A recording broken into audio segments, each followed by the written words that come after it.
Welcome to the Falls Count Everywhere podcast.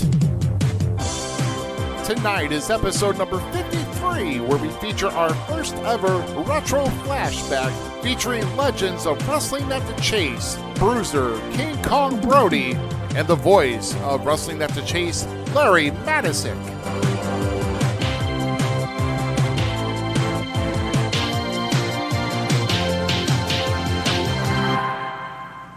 We thank all of you joining us for tonight's episode of the Falls Count Everywhere podcast.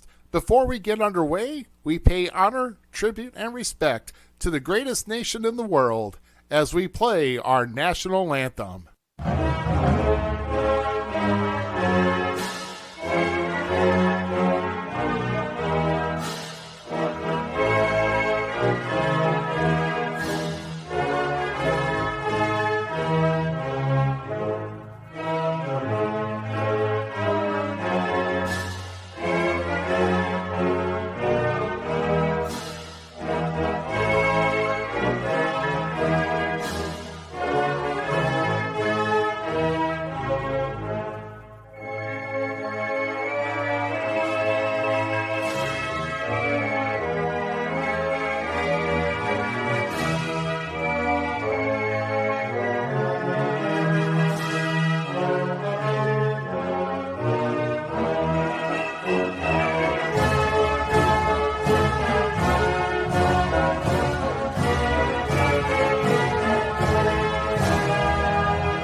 Hey, what's going on? It is your Thursday night ritual here on the Falls Count Everywhere podcast. We're here with episode number 53 with our first ever retro flashback featuring legends of wrestling at the Chase. That's coming up here in a short bit here. Of course, I'm Rough Cut Rick Ruby here.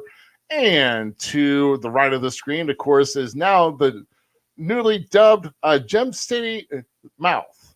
Z-Miz is with us. It's always been the Gym City Mouth. I just did not put it up on there. That's what. Yeah, it's so. You're holding out on me, man. I don't know. You're holding out. I have no idea, but hey, it's your fourth week here. You might as well, you're getting in your comfort zone. It's like, hey, time to start being a little bit more vocal. Well, sure. Right. I'm taking GQ's seat and just squishing my butt right down in it and like, get out of here. Done with you. No, I'm just kidding. We love GQ. You should have changed seats. You don't know what. Oh, trust me. I got a whole new seat for him. I bought a new couch, everything. He has nothing on what I have. Oh my gosh. Well, shoot. Yeah, GQ, of course, still out. From what I hear, he's not only just busy with some other things going on, but he's trying to actually relocate his studio at his location. So he's still doing some work. I've been in touch with him here today. I gave him the invite, and like, hey, because he expressed some interest in it. And, he was like, well, I'd love to, but this, and this. So it's understandable. Yeah. I don't think he likes me anymore, but You have me now, buddy. You have me. We're all the big family here at the FCE. Yes, we are. Oh shit, man! So hey, let's go and get rolling right into to our itinerary here. Let's see. Well, this past weekend locally, I think only the big shows that were there were Pro Wrestling Epic in Alton, and I still have yet to get any results from that card. And I haven't seen anything from him. but I imagine that Allison K, Melanie Cruz, and Camille match was a barn burner. I know I heard a lot of good reviews about PT Beckham and Tommy Davis putting on one heck of a show. So I mean, both of those gentlemen are super talented. I've been a huge Tommy Davis fan from like day one with him and meeting him. And then PT, I'm a backer of PT. Always have been. I'm sorry. Not sorry, actually. Yeah. But those two, there were, Tommy came hard and, came at PT hard, but I think PT still came out with a victory. PT has only had one loss in 2021. Can you imagine that? Applauding. Incredible. But hey, let's move on to some upcoming shows we're going to have here. Hey, look, there's Tommy right there. Yeah. Hey, Tommy. Hi, Tommy. So, this coming Saturday, October 9th, is Illinois Elite Wrestling Torn in Two, which, of course, is at the Elks Lodge in Granite City. From what I hear, you're going to be there? I am going to do my best to be there. Yes, sir. Okay. I'm planning on being down there. Yeah. Gates open at 5, bell times at 6. If you're still able to get advanced tickets for adults, it's $10. Make sure you visit Illinois Wrestling on Ticket Leap and also Facebook and Instagram if you want to try to get those advanced tickets. If not, you'll pay $12 at the door. Kids will be at $5. Ringside seats will be $15 though. 5 and under, kids 5 and under get in free. So make sure you're there. And, they better have a birthday cake for me, by the way, because the night before, Z-Miz turns 35. Oh man, that's crazy. You're gonna tell me that? See, a lot of things I don't know yet. We're still getting our friendship together, Rick. We got a lot of ground to make up, buddy. I'm sorry. Yeah, you're throwing monikers at me. You're throwing birthdays at me. I mean, come on, man. October is the greatest month of the year. I'm sorry. Nah. Oh, by the way, I do want to say a happy belated birthday to our one ever Mr. GQ, who celebrated his birthday this past weekend, and I'm sure he took some time off to celebrate it as well. So, knowing he did it in fine style. Our next show, hey, this is where I'm going to be at. I don't know how far away Swansea is from Granite City, but this is where I will be for SICW, where Too Cold Scorpio will be in the house. This is actually the 8th year that we've done fundraising for the Swansea Fire Department. So it's going to be at their fire station number 2 in Swansea, Illinois. Tickets for that for adults is $15. Kids 12 and under is $8. Doors will open at 6. Bell times at 7. You can always visit sicw.org for all ticket information and purchases there. And speaking of which, the same thing with this, the SICW, October 16th, returning to the East Carondelet Community Center. Feature match of the evening will be featuring Gil Rogers versus Attila Khan with Travis Cook in his corner. And if you purchase tickets for this show, tickets I believe are, I think, 12 and 5. I'm not sure. They didn't put the price on here. I'm still kind of you don't give me prices here, I can't really say it. But hey, just show up. It's gonna be one great night for SICW once again at the East Carondelet Community Center. If you do go to the show the following day on Sunday, doors open at noon. Bell will be at 1 for the TV taping of SICW All-Star Wrestling. That's featured on SICW Wrestling Explosions on Facebook, Hannibal TV on Facebook, and also Prentice on the Prentice Wrestling Network as well. So go ahead and you definitely make sure don't want to miss that show. Here we go with Saturday, October 23rd. World Powerhouse Wrestling presents Combat Games in Jerseyville, Illinois at the Susnick Center, 401 Mountain Street. All tickets are $5. You can go to wpw.ticketleap.com or wpwpro.com for ticket information there. Doors will open at 6. Bell time will be at 7 p.m. And last but not least, yes, there we go. If you're not at this show, guys, I'm sorry. If you're not a part of SICW or not, I don't know if any other show is happening on this night on Saturday, October 30th. But if you're not here, you're going to be missing out.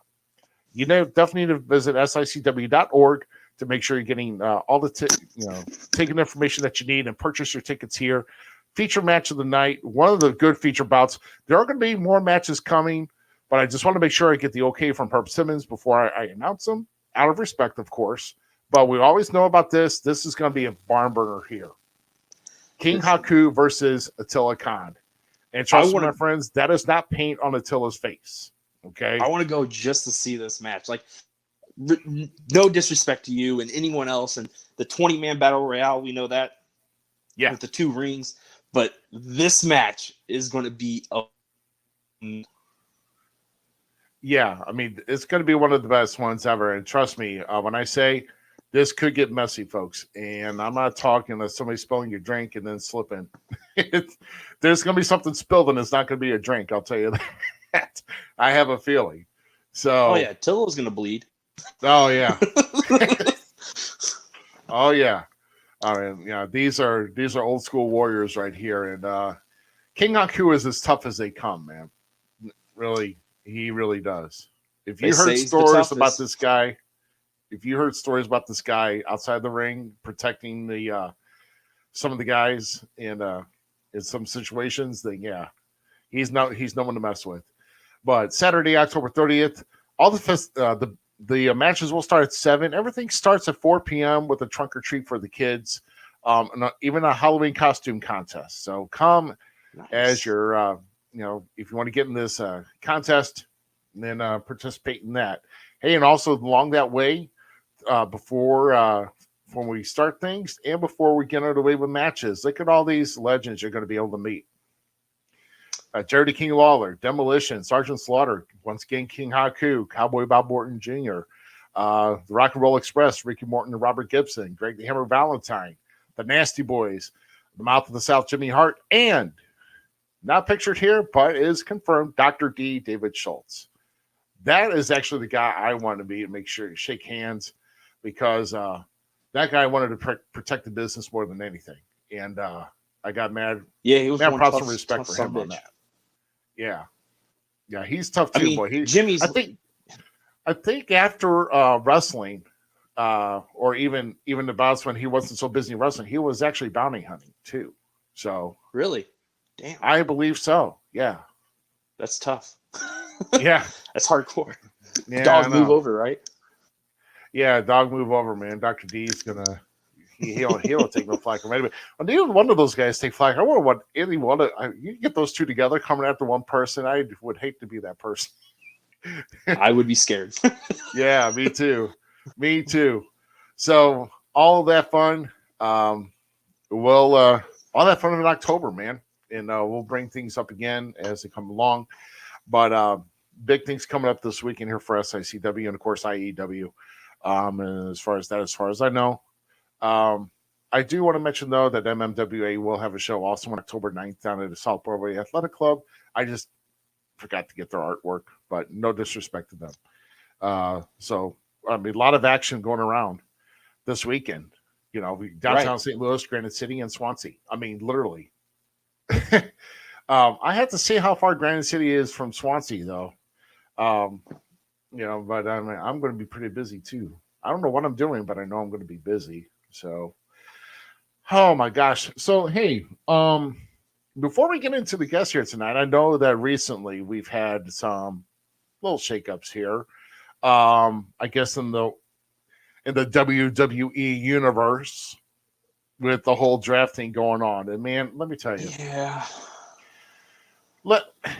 It's not really, if I can just say here, it's not really that exciting when you have part of it in one night and then part of it another night, and you do it on separate shows. And it's like, however the names were read, I didn't watch SmackDowns because I was too busy living a life. But I just happened to look at last night, or Monday nights, excuse me. And I tried watching it. I tried staying away from most of it, which I did kind of.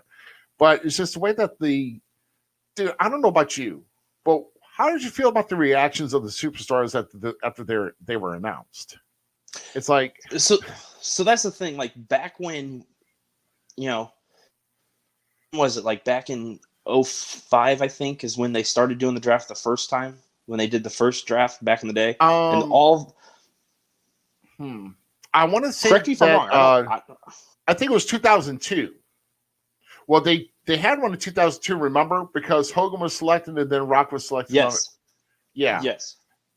Yeah. So it was back in 2002 when they did that, because that's when Flair was still. That's how this all started, because Flair came in late 2001 after the whole Invasion feud was done with, which they could have done a whole lot more with that. In my missed opinion. Opportunity. Oh, yeah, I don't know. If you had a bucket where it says missed opportunities, like in a trash bin, it should have been taken out like several years ago, because WWE is overfilling that bucket, big time. No, they're in a huge one of those big like recycling bin things you get when you want to clean your whole house, like what I'm talking about, the cubic foot. Yeah, they tuck it in the corner, then they kind of like stack it against the way where vines are growing above it too. To just let the dirt just pile up on there. But I'm sorry, to me, the whole reaction to, it's like, they announced the guys that were going to go to like Raw or SmackDown, and then they cut to like a clip. It's like, because it's like, it's all pre-edited stuff. So you're like, you got to wait for the guy, 3, 2, 1, and then they're like, oh yeah. It's like, okay, I still have a job. I told this, like, hey, they should really do like a twist in the draft where one superstar is not selected. Instead, they're given a pink slip and wishing their future endeavors. Well, so they actually did that a couple years ago with my man Heath Slater, and then he came out with the great, like, I have kids, I need this job shirt, which I have because Heath Slater's the bomb, baby. Like, and he was going back and forth between the shows trying to get hired, and that's when him and Rhino became tag team partners and stuff. Like, that stuff was good.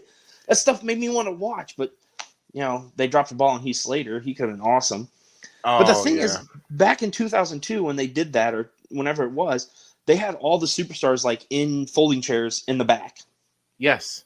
Yeah. And you actually got their reaction right then and there with it. That had more impact and more draw.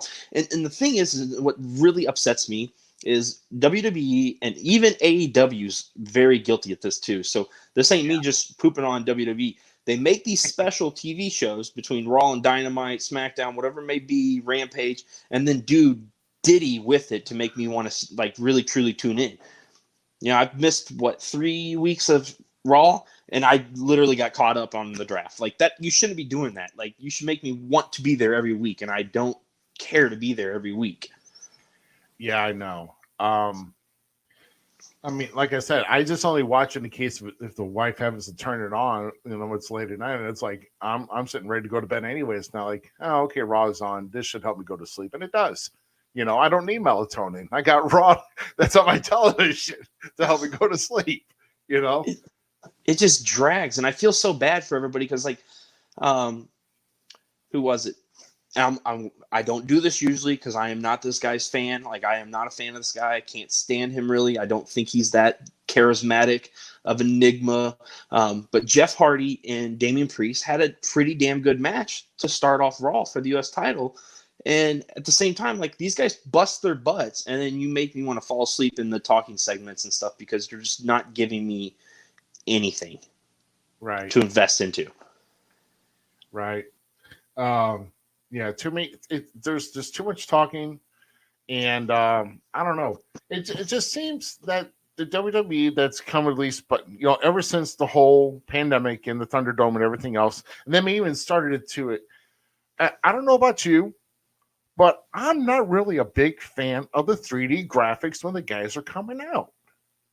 It seems so cartoonish, and even that's like with Damian Priest. Don't get me wrong; he's a good athlete and everything else, and he's got his whole thing. But when they had to go make him do like a whole bow and arrow, and then he shoots it after he's in the ring, and it shows this big old graphic that pops over, and like around the ring is fire. It's like you're really making this cartoonish or too much Hollywood, and that's the thing. And I'm sorry, it just doesn't to me. And I'm going to take a page out of Stone Cold's book where he says that the product doesn't feel organic at times. There's nothing really to truly get excited about. And, if you can't do with music and lights and just go off, not having this whole thing. Yeah, I mean, you said with an entrance, but don't try to, maybe kind of change it up a little bit, kind of modify it a little bit, but it's just like you go script.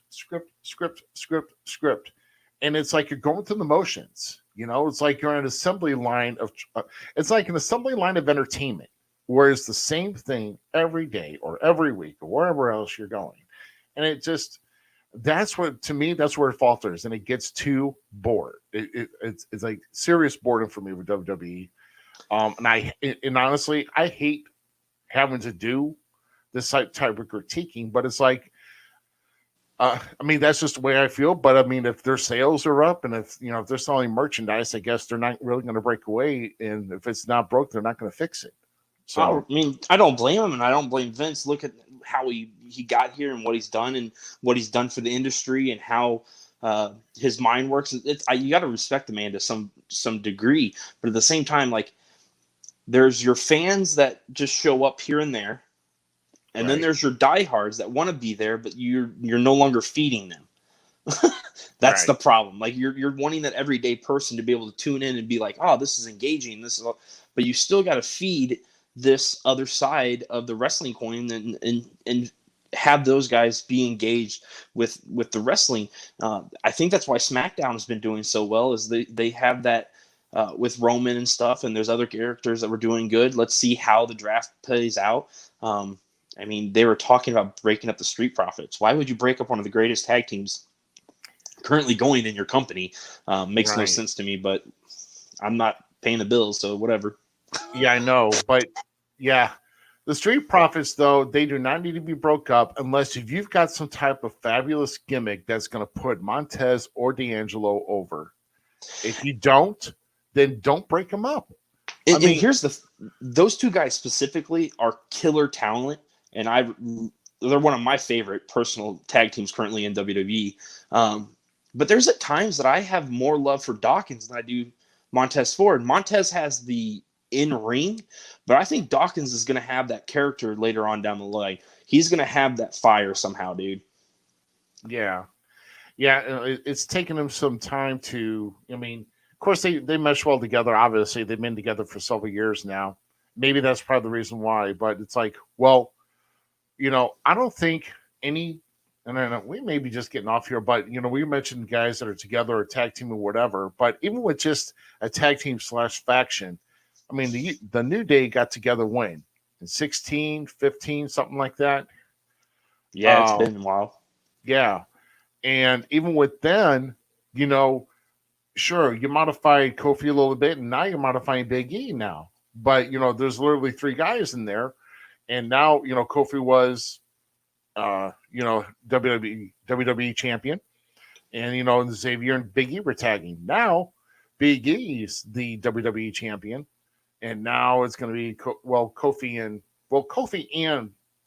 Xavier, they're on SmackDown, actually, and Big E's on Raw. So they broke him up again. So, yeah, it's like, so they separated him again. But yeah, it's like, you can't have any fun. So, my world's always been tag team. Sorry to break, like, tag team's always been my favorite type of wrestling. And if I ever would have got in the ring, that's what I would do. So I hold the tag team wrestlers, and I think we should have more long-lasting tag teams. Continue. Oh, I agree. But some combinations that you just put together, like we're like, I'm sorry, the struggle seems to be with the women's tag team division and try to make two. Like, I mean, I don't know about Rhea Ripley and Nikki. ASH. Yeah, I don't know. Almost I don't know. superhero. Yeah, almost something. Yeah, almost something. However, but Super talented. I'm sorry. yeah, well, yeah. I mean, yeah, she wanted that gimmick, and that's fine. But Rhea though, I mean, it's like My wife. yeah, it's they try to do. I guess they're trying to expand the characters or whatever or their abilities, but it's like I don't know. I mean, I heard that Alexa Bliss is going to be out for a while. From what I hear, rumors she's going to need surgery. I guess after her last match, so Charlotte ripped up Lily, and I don't know if they kill off her little evil gimmick, that's fine because that was kind of a pan off of Bray anyway, and Bray's gone, and I don't know if Bray's going to be heading to AEW or not. So I still question if he's still WWE. Yeah. No. But also, I've also heard earlier this week, and also I don't know if you did watch. Did you watch Raw last night? Yeah. What the hell was up with the Kevin Owens spot with the promo? I have no idea. Seriously, you move him to Raw, and then he gets cut off by Tozawa challenging Reggie for the 24/7 title. Right in the middle. And then all he does is give him a stunner and he leaves. Yeah, I mean, Kevin needs to go somewhere else. His contract's up in January, and I think they're going to be keeping him on the back burner for the next 3 months. They're not really going to have any serious push with them anymore. It sucks because Kevin's such a good talent. Like, I know. Why waste a man that can literally talk and wrestle? You have somebody that can do both things and do it well. Yeah. Well. Oh no, I know. He's got a voice, he's got a mouth on him, and he can back it up. I mean, hell, when he was on ROH, he was still running his own show, his own podcast off to the side. I mean, the guy is super talented. But why are you going to suppress him to cut his mic off for that stupid crap? I mean, and it hurts me because Tozawa used to be one of my favorite Japanese wrestlers back when he was over there and he was with PWG and stuff. Mm-hmm. And to see him do this kind of stuff is just like, you're such a great talent at one time. I know. But this is what happens when you get to the big time and you fall victim to the writers and you have to do what they say or else you're not going to get a paycheck. I mean, and that's the thing. And a lot of people and a lot of fans are going to go, well, they get paid really good. Like, some of those guys don't care about the paycheck. They don't care. They want to perform and show the fans exactly what wrestling used to be and still could be. And as I've always said, if I was forced to do that, I'll be asking for my immediate release because I am not going to pander to that because I wouldn't even put myself through that. I'd even have to. I mean, I'm so old school. If they make me do that, I'd probably have to go to therapy just so I can get over myself for real. But speaking of which, when we're talking about Kevin, because if they let his contract expire in January, then we'll talk or whatever. Okay, then. But that's the thing. If they let his contract expire, can he super click? Super click. Yeah. Yep. I mean, can he do the same thing that Adam Cole did? Just let it run out? I mean, if I was him, I would. I'd just let it go. Like, screw it. If you want to be in there to do something stupid, pay me. I'll do something stupid. I'll go home. I'll take the pin. I'll go home. Whatever. Like, right. At this point, you have 3 months, and they've been doing this to him for about a year and a half, 2 years now almost. And, put him in there to make Roman look good. He made Roman look good. Put him in there to make this person look good. Kevin does what he needs to do. Run his contract out. Go hang out with his friends in AEW and perform and do something really fun again, potentially. I don't know. I'd like to see Sami Zayn jump ship and bring back El Generico. So yeah, that'd be awesome too. The only thing that I will really, really despise WWE is if it's less than 30 days of Kevin's release and then they fire him. And then he has to wait 90 days from that point. Oh, that'll be terrible. That will just show you. I will be I would be incensed. Because that's what they did with Pac, if not mistaken. Yeah, I think so too. Yeah, they released I him don't a know. month early.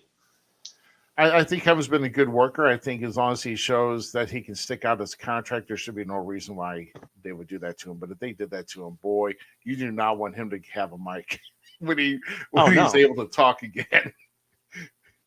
You do not. Yeah, he would be dangerous, and I don't even think he'd be in like a vendetta way like Punk is. I think he would speak really from the truth and from the heart and stuff. Where, like, even though I am a Punk fan, but Punk puts his name in people's equations that doesn't need to be in. Like, right? Let's point facts where facts are pointed. Oh so. Yeah, I know.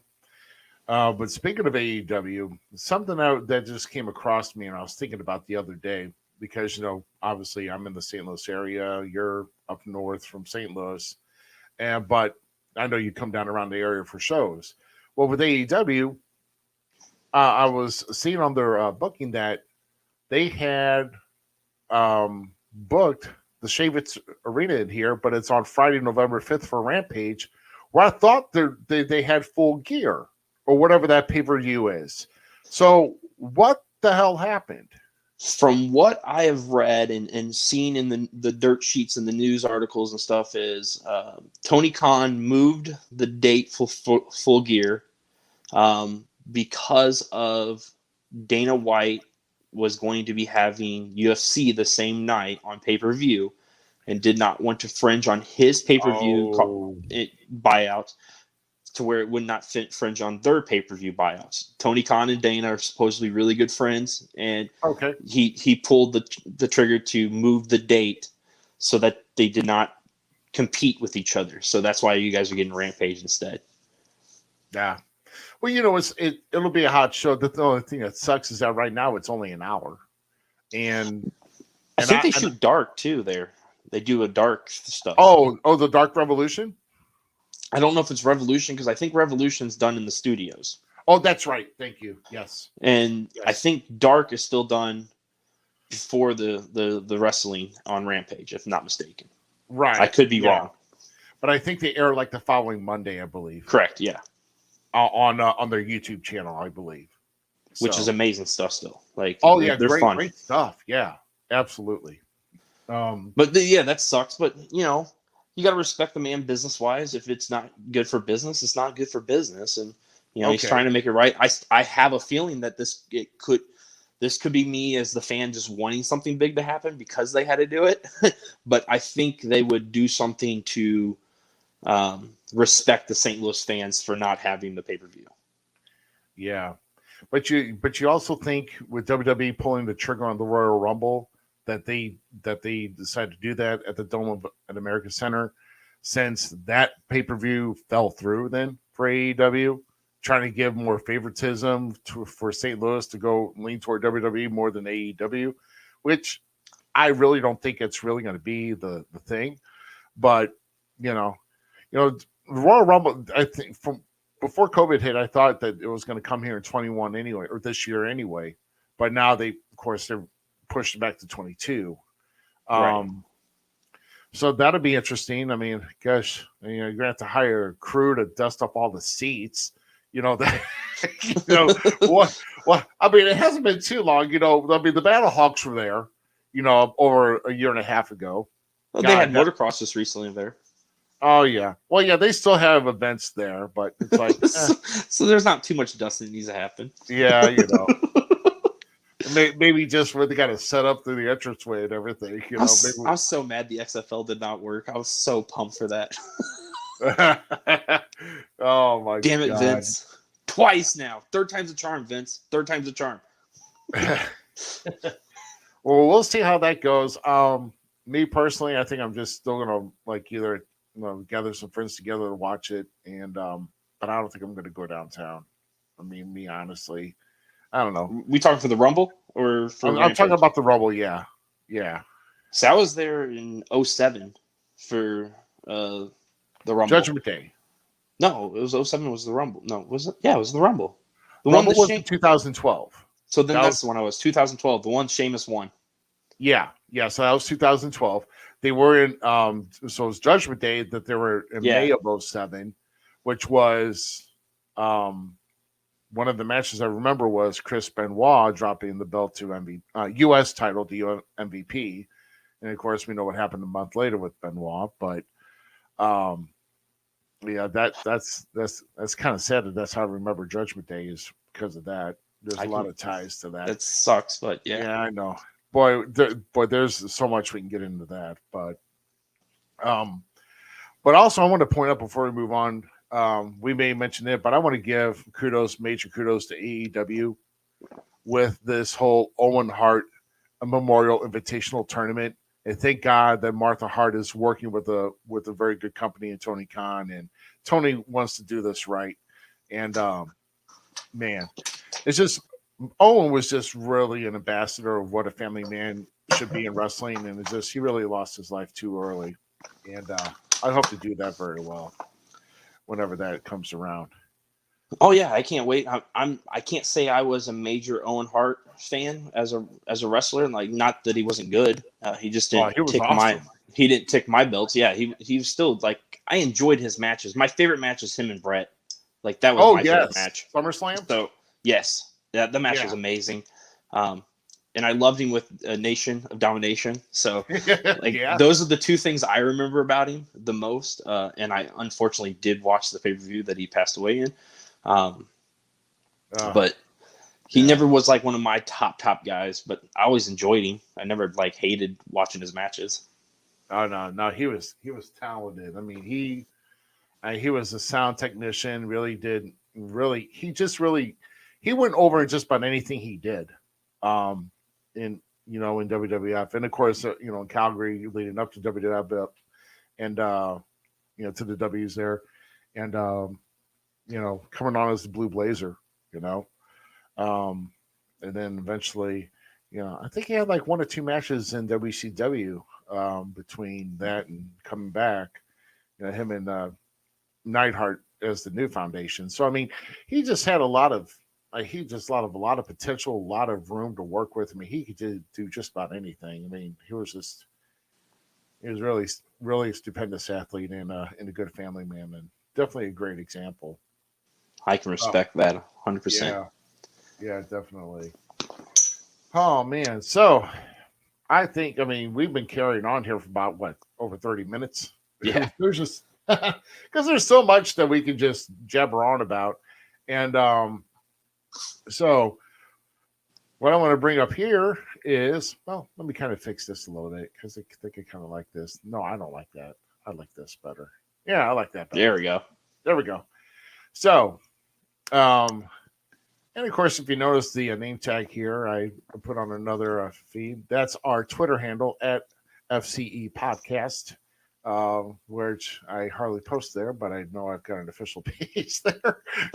It's like why get an Instagram, because I'm not going to do it anyway, unless if I use Instagram and tie it to the Falls Count Everywhere page, and then if I post on Instagram, it'll post there. But I don't know.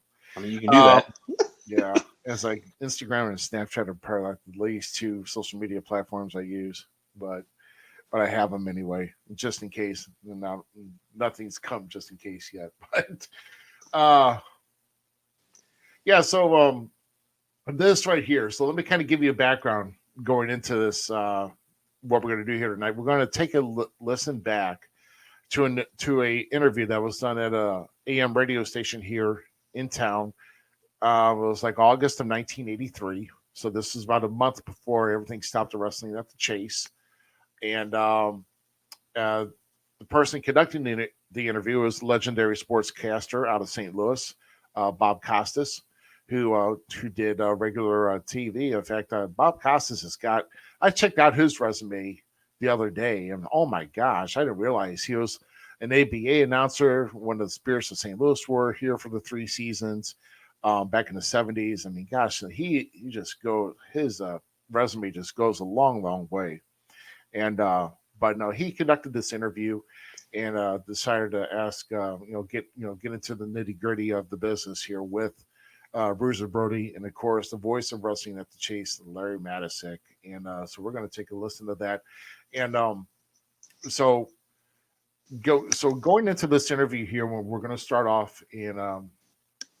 So basically, the first question that Bob Costas is asking is, with the world, with the world of other sports, looking out and looking into professional wrestling, if and he's going to ask Bruiser and Larry both of this, but he's basically asking if he sense any condensation from fans of the sports or other athletes from other sports due to their involvement with professional wrestling. So we're going to and there's going to be some other questions here, but we're going to listen for about a few minutes or so, and then we're going to take a break and kind of reflect on what they have to say. How does it feel to be part of that world? Some people view it with disdain; others follow it very closely. Well, Bob, I think you're right there. If you do pick up the newspaper, it'd be pretty hard to find anything on professional wrestling. But those people that follow wrestling, and of course those of us that participate in wrestling, we're aware of the fact that more than any other sport in this country, we probably draw more people to our sport. And especially here in 1983, we've had a bigger year than ever with the coming of cable TV. You got to keep in mind that wrestling goes on in some city every night of the year, where sports like professional football are weekly and baseball several times a week, and basketball and hockey the same way.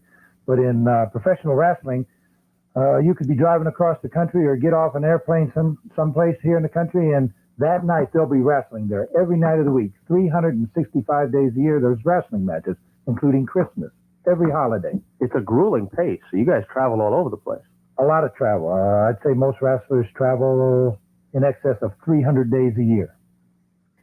Even those who are skeptical about the integrity of the matches would have to say that you have to be a good athlete, not only to keep up the pace, but even if one were to concede for a moment that the match was not on the up and up, just to go through the motions that's required in that kind of a match takes a good athlete.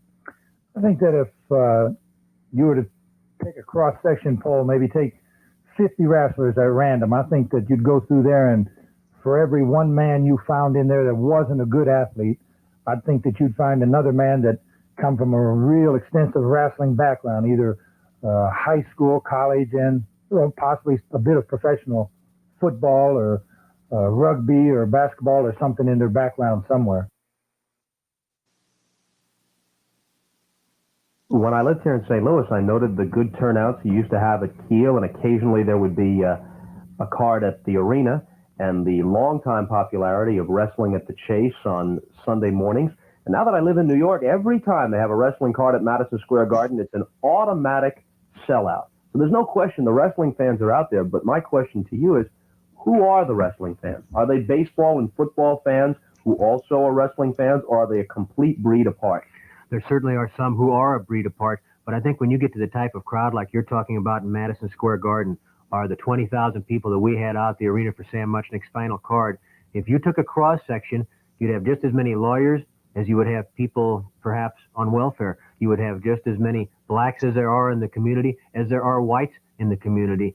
And when you get into a large crowd like that, you're not talking about just one narrow segment of the population.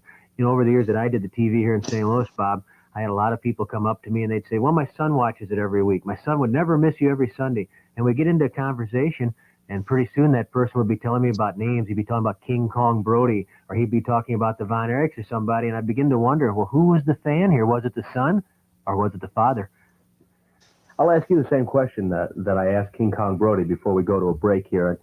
You're involved in the St. Louis sports community and rub shoulders with the people who make their living or who follow what are called, quote, the more legitimate sports. Do you sense any condescension from them about your involvement in wrestling, that this is some kind of a sort of a subculture that's beneath legitimate sports? I guess there are those who are that way, but maybe because of my relation with Sam Muchnick over the years, I never really felt it personally, because people always have treated me as they treated Sam with a great deal of respect. And I know from our point of view, anybody who ever bought a ticket to a wrestling match never went home disappointed. They got every penny they put into that ticket price. So I certainly feel there should be no condescension on that point, because we never took a dime from anybody that we didn't earn. That's one thing I've noticed. That you don't get the equivalent of a 30-0 wrestling match. It just seems that these wrestling matches go right to the wire with the outcome in doubt and plenty of excitement. right up to the final bell. Well, you can take that up with Mr. Brody, Bob. All right, we're going to stop it right there. So, yeah, so going back to where they first started, asking both Larry and Bruiser Brody about did they sense any type of condensation from any sports, any athletes or fans of other sports, looking into professional wrestling as far as its legitimacy. But here's what I want to add, though, as me being in the sport for 25 years, it has to. You have to have a certain type of athleticism if you're going to step inside that ring. And you're going to have to expect to make sure that your body is going to be able to handle it. Because, Z-Miz, even Brody said, even, things didn't really change today as far as like whenever, like the major, like the guys that are doing working for the major companies, okay, they're traveling anywhere between 250 to 300 days a year, okay, Right. And what other active sport that besides racing? I don't know if racing does how many, but even baseball doesn't go that long. Hockey doesn't go that long. God, Lord, football doesn't go that long. But God, playing 17 weeks plus the playoffs constantly. You know how grueling those games are. Even with hockey games, you have to grueling like that, but you also have to kind of take give and take on how long the matches may go. But also, there's just so many factors in. But still, if you're traveling between 250 to 300 days a year and you're a star like that, that has to, at least in my opinion, that should be gaining some respect from others that are watching other sports or fans that are watching other sports as well. Because it's just grueling. I 100% agree with you. And from the in the ring now, like when they would make fun of me and tease me getting in the ring, and I'd get in there and then take a couple bumps. It's no joke. It's my body hurt for like days after slamming on that mat a couple times. Like I could never think about doing it 300 plus days a year, or 200 plus days a year. There's no way. And I know as a fan too, like I'll defend wrestling to the end. Like, okay, I'm going to break the fourth wall a little bit and I might get in trouble, but yes, it's scripted to a point. But what you guys do in that ring, 100% can and is affecting your body to the T. Yeah. At any moment, one of you men and women could take a bump wrong, do a tumble wrong out of the ring, and you're tearing a quad, tearing an arm, breaking an arm, cracking your dome open. Like the limits and risks that you guys take, it's there, and it should be respected as just that. It is a sport to the T when it comes to physical athleticism and the physicality that you guys do to one another. Yeah, absolutely. Even with even just taking simple bumps, you just have to, you just can't walk in, and just for those who just like play, someone who's played golf their entire life and like, oh, I want to go professional wrestle. Good luck with that if you've only worked on your swing your entire life and not done anything else as far as building your body up, with calisthenics or with weights or anything else. Your body has to kind of build that up.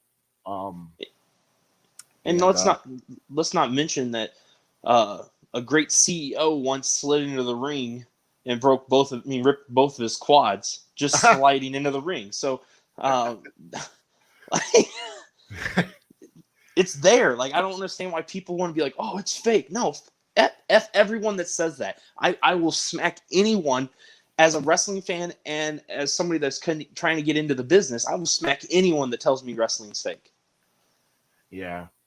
I'll tell you what, if they know not to ask a wrestler who, if it's fake, because especially with me, because I can list my injuries, and then actually, even though I've kind of, I bruised my hip and I severely strained my quad. Things are getting better with that, but I still have a busy month in October and I'm trying to get myself back try to get myself better because I do not want to miss it. You know, I mean, I may be hanging by a string after October 30th, but you know, I mean, which I'm kidding, by the way. I mean, yeah, I'm still a bit sore, but I know how my body is, and I know what I can do, and you know, I'm going to be fine. You know, I'm going to have a busy rest of 2021, but yeah, I mean, it does take a toll on its body, and it all depends on how often you do it too. That's why you want to give. I mean, there's still cage matches, there's hardcore matches, there's but those type of matches should be only featured for for like special outcomes or like whatever if you're working in a feud or whatever the case may be. Don't just okay, guess we're just throwing two people inside of a cage tonight. Hope you enjoy it. There's got to be some meaning behind these matches, especially following with something big. So, but yeah, I mean, this is like this. Like this is 1983. People are still, this is still in the world of rotary phones, newspapers. What the reporters see. Right.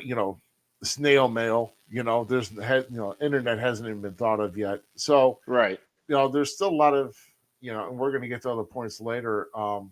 Things brought up here in this what's brought up. So.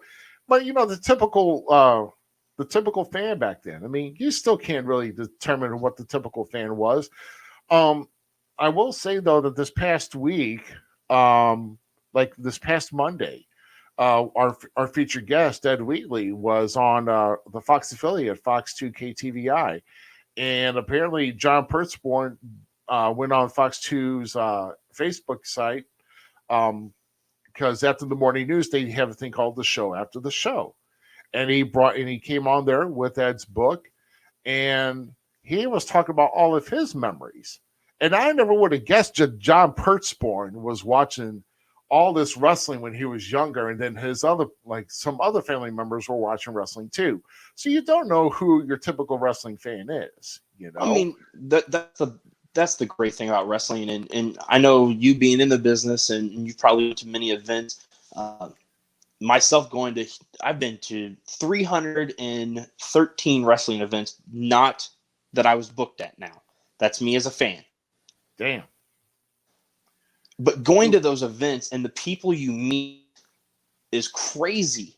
And I've met some of my closest chums that I conversate with on a weekly basis. I met because of wrestling and at wrestling events, and like lawyers, doctors, like they said, like you have this wrestling. What's so great about it is it brings literally everybody together. It leaves nobody out. It doesn't matter what color you are, what gender you are, nothing. It does not. It has something for us all. Yeah. Exactly. But yeah, so you don't know who your typical fan is, when it comes to professional wrestling, much less maybe for some other sports as well. I mean, you just can't. I mean, so anybody can be a sport of anybody from any background can be a sport fan of a sport, especially when it comes to that. So, but yeah, athleticism is definitely a key part of being a pro wrestler. Like I said, former football players. Like I said, we saw in Ed's book, with Dick the Bruiser, was when he played for the Green Bay Packers. My God, dude stood out like a house in that photo. He was huge. He was stretching that 72 across his chest pretty wide. That's one big boy. Yeah, I would hate to see the size of those shoulder pads when he took those off. Wow. But yeah, I mean, it's the athleticism of a pro wrestler definitely you don't question, because correct me if I'm wrong. Wasn't Macho Man a baseball player? Yeah, he was actually in the minor leagues in the Cardinals farm system. He was actually I think he was the second baseman if I remember correctly. Randall Poffo, of course. They say his dad Angelo Poffo, of course, was a legendary wrestler in the Golden Era, and of course his brother Lanny, or Leaping Lanny Poffo, or otherwise in the late 80s, early 90s, known as the Genius in WWF. So he, so the Poffos ran in the family as well. So, So you just don't know, and even with some of these, like I didn't know, like watching some of these Dark Side of the Rings, which is always want to find out the mystique and or what's going on, but I never knew. I knew about Rockin' Robin being Jake's sister, but I didn't know that Sam Houston was actually Jake's brother as well, and he ran into some trouble. Yeah, that was the whole thing. It was over the Grizzly Smith episode of Dark Side of the Ring. There was some kind of sick stuff in there too, man. So definitely watch with caution and try not to get upset. But just saying, I avoid the Dark Side of the Ring as best as possible. Yeah, like I want to watch it, but part of me just can't. Yeah, I know, but I hear you. Well, we're gonna talk with our next segment here. They're gonna pick back up in regards to how our next questions are handled here, and then we're gonna also go over some key points mentioned in our next segment here. So let's go ahead and continue on. The major question of the night: is wrestling fake or real, King Kong Brody? Well, when you think about professional wrestling, probably the number one thing that comes to my mind is the mystique that surrounds it. I get the feeling here that this mystique is taken in the wrong way. I think the mystique of professional wrestling, the question of whether it is real or fake, I think that that's one of the best things going for professional wrestling. We get a lot of people that come to the matches because they think wrestling is real. And we get a lot of people that come to professional wrestling because they think it's not real. We like all of those people. We want all the people who think that wrestling is for real, we want them to come back. And we want all of those people who think that wrestling is not for real, we want those people to come back. So I could give you my opinion, and I don't think I would change your opinion.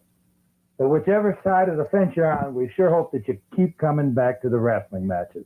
I used to have a couple of great aunts who have since passed away, but they were in their 70s at the time that I'm recalling.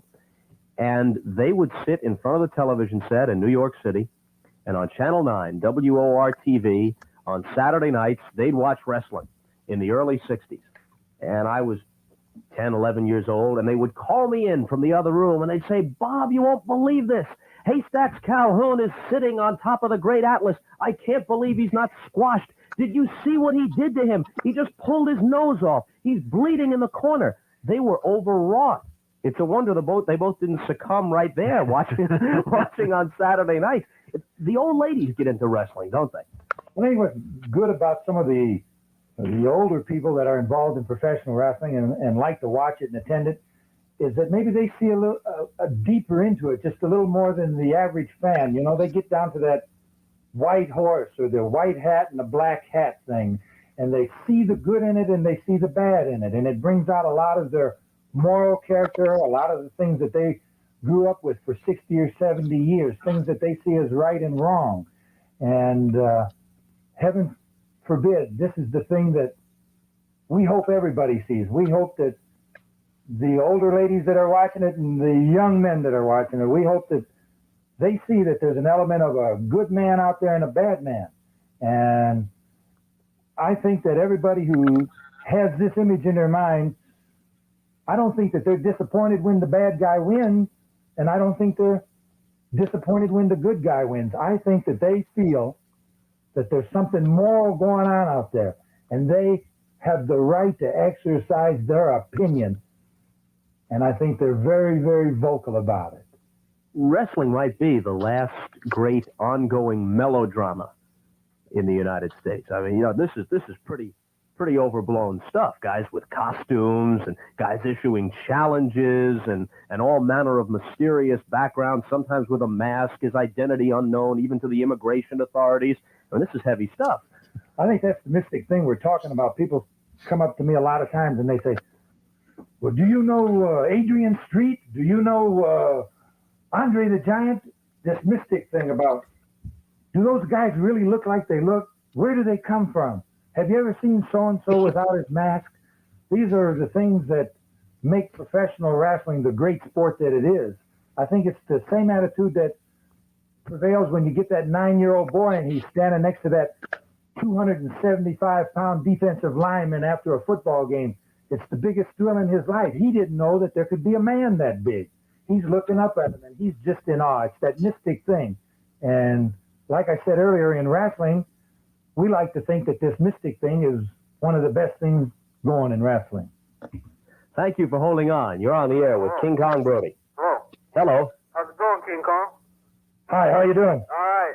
Hey, what do you think about Ric Flair and Harley Race? And is Larry there? Yeah, he's here. What's Big Thunder doing these days? Big Thunder? Big Thunder. I think Okay. you know who he is. All right. Gene Kaninsky's back in Vancouver, Canada. He actually lives in Blaine, Washington, but he has some investments in Vancouver, Canada. He wrestles on occasion, but I think at this point he's more concerned with his financial and business commitments than he is his wrestling commitments. Gene's son, Kelly Kaninsky, is wrestling in the Carolinas in the South right now. And he wanted your impressions of Harley Race and Ric Flair. Well, I think that he's probably a real good wrestling fan. Seems like he's real familiar with a lot of the guys that have attained a lot of success in the sport. I'd like to be the first to say that guys like Ric Flair and Harley Race have reached the top in professional wrestling. They've been the champion of the National Wrestling Alliance. This is something that King Kong Brody's never been. And this is something that King Kong Brody would like to be. So my first opinion of both of them is that they've reached the top in professional wrestling, so that they're probably the finest we have to offer. My personal opinion is that I'd like to have an opportunity, which I've had in the past. I'd like to have that same opportunity to wrestle them again. I think that right here in St. Louis, we had 20,000 people back in February at I like to call it the Checker Dome. It always has that old feeling to me. I wrestled Ric Flair there. It was, as usual, it was a 2 out of 3 world title match. The Nature Boy. The Nature Boy. And in that match, I was fortunate enough to take a fall on Ric Flair, and the match went to a 1-hour draw, which all the people there and here in St. Louis saw that King Kong Brody beat Ric Flair, but he actually didn't beat King Kong Brody, but he was still the world's champion. So it creates a lot of wonderment in their mind. They want to know. They want to know, are you better than Ric Flair? Are you better than Harley Race? Well, the truth is, they're the champion. Right now, Harley Race is the champion. So he's got a right to say that he's a better wrestler than King Kong Brody. But I don't believe it. Larry Matysik, thinking about Ric Flair, it comes to mind that the wrestling tour is a hairdresser's delight. There are a lot of fellas with flowing locks and exceedingly blonde hair. The American Dream, Dusty Rhodes, Ric Flair, a lot of blondes on the tour, right? We're in a copycat society, probably. I think that happens in all sports. Think back to Gorgeous George back in the 1950s. He bleached his hair blonde. So somebody saw, boy, here's Gorgeous George in main events. He's making $100,000 a year. Maybe I'll try it. I hope Bob Costas doesn't shave his head and try to take after Joe Garagiola or something. But it's a copycat world. What works for one guy, somebody else will try to copy. Maybe they see King Kong Brody, perhaps a rebel in their eyes. He's got the beard, he's got the long hair, and all of a sudden here comes a guy named Hacksaw Duggan down in Texas and Oklahoma. Maybe he's trying to copycat the success of King Kong Brody. It's a frequent theme in wrestling. The pretty boy against the more rugged individual, or one Certainly. who is perceived as the more classic American male. Isn't that a frequent theme? Definitely is. And it's an ironic situation, though, sometimes, because here is Mr. Brody, with all due respect, who has broken every rule that's ever been written in St. Louis. But whenever I see King Kong Brody walk into an arena, I see people standing up and cheering. I don't know what that means. They have no choice. Well, perhaps that's true. We'll be right back. All right. And we got a lot to touch on here. But before I go any further here, I do want to say a special thank you tonight to Pat Matysik, who is the late widow of Larry Matysik, who is still with us tonight, and also Herb Simmons for providing tonight's material for the podcast here tonight. And also want to say a special mention and a thank you to Barbara Goodish, who is the widow of Bruiser Brody, who actually still attends some appearances every now and then around SICW, and then Barbara also stays in touch with Herb on every now and then on a constant basis. So once again, thank you very much to Pat Matysik, Herb Simmons, and of course also Barbara Goodish, and maybe even so. Barbara's been known to make appearances and talk about, um, you know, her late husband, even to this day, and we'd definitely like to see maybe getting some stories, maybe. Oh, that'd be awesome. Behind the scene, if we can get her on the podcast here, that would be totally be awesome. Man. So hey, Brody, is wrestling fake? Can you imagine? You don't know if Bob was going to tell or was going to ask him that. But even back then, even if he didn't, I mean, do you think he was like, okay, I'm a journalist, I'm just gonna air it out and just kind of clinch and hope for the better? Asking Brody that. I mean, but I like his response though. Whether you think you think it's fake or you think it's not. Fans we want you in the seats. Yeah, if it's butts in the seats, let them all come. Shoot. And, I mean that was probably one of the best responses I've seen or heard from a wrestler with that aspect. The one I can think about is when it was like, I think it was Roddy Piper, and I can't remember who else was on there, but he like took his pants down and showed where he broke his hip and stuff, and like. Oh right, yeah. Oh my God, what show was that? I know he did that on. Yeah. Oh my God. That's the show I go to automatically when I hear a reporter or somebody saying wrestling's fake. I'm like, yes, Roddy Piper if it's fake. I mean, he's dead right now, but I still believe he could whip your ass. Right. Oh yeah, but it's asking Brody that. I mean, I think it took a little courage, but I think Brody respected Bob enough to know that, hey, maybe he just kind of wants to know how, and what about some of these callers that call in? We're going to hear some more callers down in our next segments coming up, but callers calling in and talking with them and asking them questions and asking about Gene Kaninsky. We know Gene Kaninsky has a deep history with wrestling at the Chase, and kind of, because once the Chase faded off, Gene was back up in he lived up in the Northwest, and like I said, if you got ties and you only do wrestle every now and then, and of course his son Kelly Kaninsky. I mean, I don't know how far Kelly got at the business. I don't remember, and I can't either. And honestly, Gene was the one that stood out of the Kaninskys. Actually, I mean, Gene, he actually had a longer career. Maybe I know about him, but I honestly, like, that's way before my time. Yeah, I hear you. It's like I don't think I've ever heard Brody's voice. Like, I've always watched his. I don't think I've ever heard his voice. So, like, hearing this calm, sombrous voice out of him, and knowing how rugged and tough he was, it's kind of odd for me. Oh right, yeah, I know. So yeah, it's yeah, I mean, it's definitely the no. When you're doing interviews, back in the '80s, and you're thinking of, when he's doing promos or he's in the ring, barking, shoot, we've had stories on here too about Brody, back whenever I had, and he told it when we had him on the show twice with Bill Alfonso when he was a referee for NWA, and Brody was actually, he had a cage match with Luger when he first started after coming out of the CFL, and Luger was just lost as all get out, and and Brody, Luger just wouldn't follow Brody's lead, and or it was just getting too tough for him.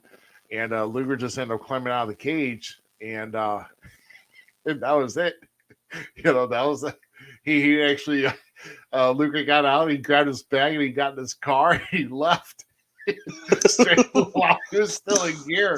I mean, heck, you got to be tough to face Brody in the ring, man. And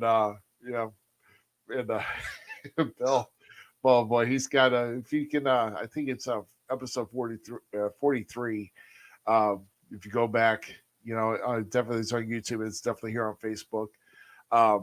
Listen to some of those stories, man. It's some good stuff with Bill Alfonso, and but no, it's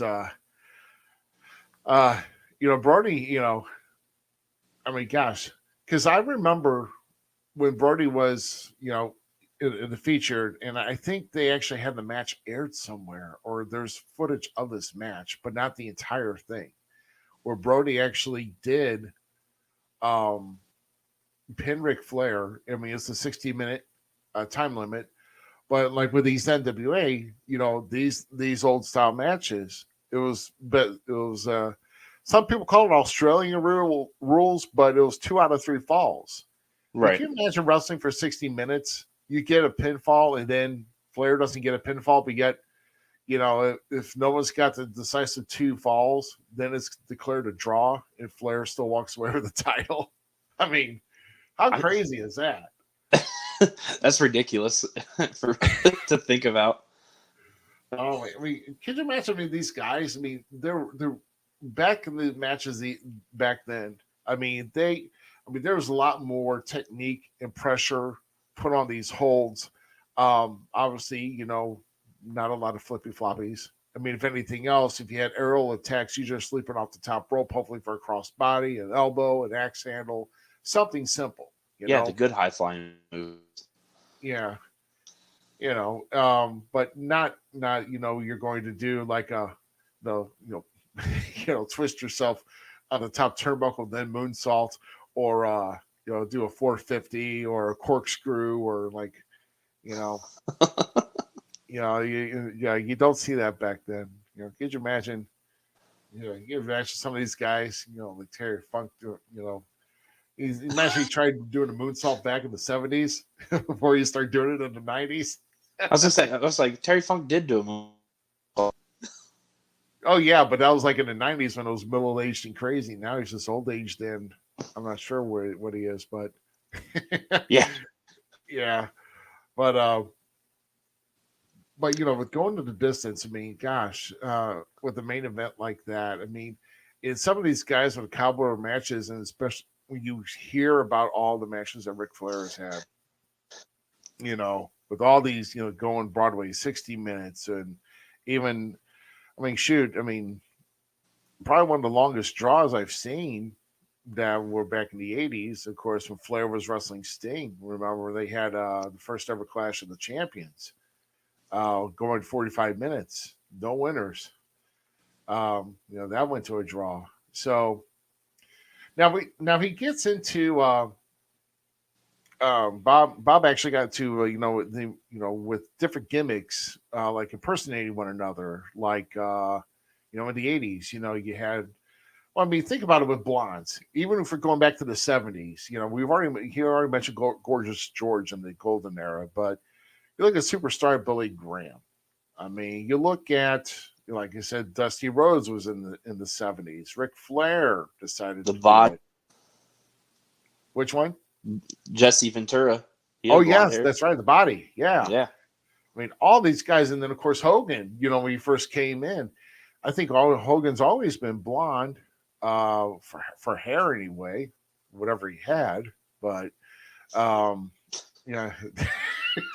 sorry, it just seems kind of odd. I mean, it must have been a really bad side effect of losing your hair when you're taking steroids, and you're like in your mid 30s and you're half bald, Right. I mean, is that why you went bald? Huh? Is that really why? I wouldn't doubt it if he did, though. I mean, that's kind of crazy, though. How? No, that's ridiculous to think. Like, that's how. Like, I wouldn't have put 2 to 2 together. I know it shrinks other things, but right.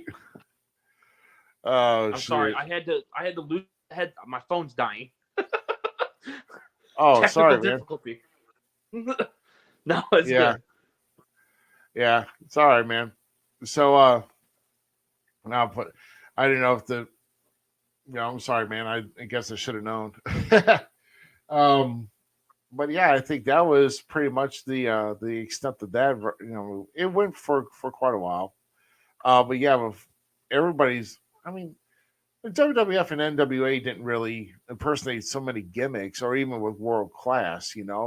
I mean, what was the gimmick of a well-fit guy in trunks and long hair? I mean, that's probably about, you go that, you're going to add Magnum TA to the mix. You're going to add the Von Erichsen to the mix.